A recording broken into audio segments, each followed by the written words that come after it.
Beyond Two Souls, avec son tapis rouge, son avant-première, ses stars en interview de 10 minutes maximum et sa bande-annonce sur une musique de Hans, j'ai plusieurs Oscars, Zimmer, tout semble nous faire croire au lancement d'un nouveau blockbuster hollywoodien, et bien non, c'est un jeu vidéo.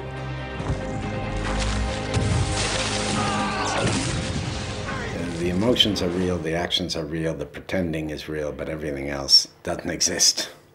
It was almost like being in a lab with 70 cameras ringing the grid, you know, shooting us from various angles. Did you ever just stop and think about what I want?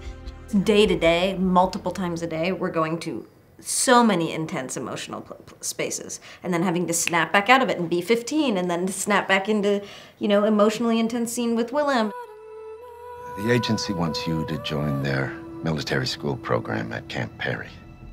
Jeu d'acteur, émotion, scénario, Beyond Two Souls reprend tous les codes des films, mais c'est bien un jeu vidéo, fait par des Français de surcroît. Son auteur, David Cage, est un peu à part dans l'industrie en privilégiant une approche singulière. Comme disait Hitchcock, un bon film, c'est trois choses, c'est un bon scénario et un bon scénario.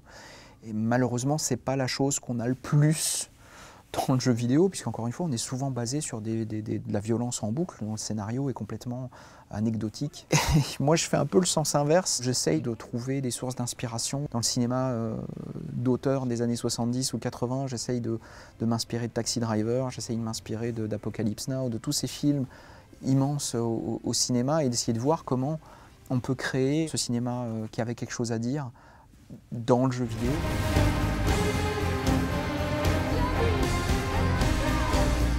Mais à la différence avec le cinéma, c'est que là vous pouvez jouer avec Ellen Page, enfin avec le personnage qu'elle incarne Jodie Hobbs, une jeune fille liée à une entité fantomatique toute puissante. Contrairement aux autres jeux vidéo, ici on ne désigne pas à tout va, on ne perd pas des vies, mais on prend le contrôle de la vie de Jodie et on l'emmène là où on veut. David Cage plonge le joueur dans un récit non chronologique et propose une expérience interactive proche du livre dont vous êtes le héros, dans laquelle chaque chapitre ouvre de nouvelles possibilités. On arrivait, est-ce qu'à la fin d'un paragraphe, est-ce que vous voulez faire ci, est-ce que vous voulez faire ça, reportez-vous à la page X, et puis on sautait les pages et on pouvait suivre l'histoire, mais c'était un peu son histoire. Nous, ce qu'on essaye de faire, c'est que presque à chaque ligne, il y ait un choix. Avec Beyond Two Souls et ses précédents jeux Nomad Soul avec David Bowie et Heavy Rain, David Cage prouve qu'il a une conception très personnelle du jeu vidéo, plus narratif et plus adulte.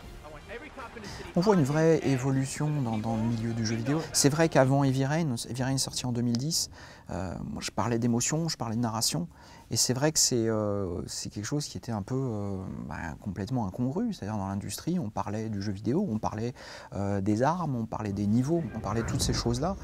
Et moi je disais non, la narration c'est quelque chose qui est important parce que c'est un moyen d'immerger le joueur, non pas dans l'action brutale, mais dans un monde, dans une histoire, dans des personnages. Et ça c'est beaucoup plus fort. Ce qui m'intéresse, c'est de créer de l'émotion. Come on, Aiden. I think they get the message.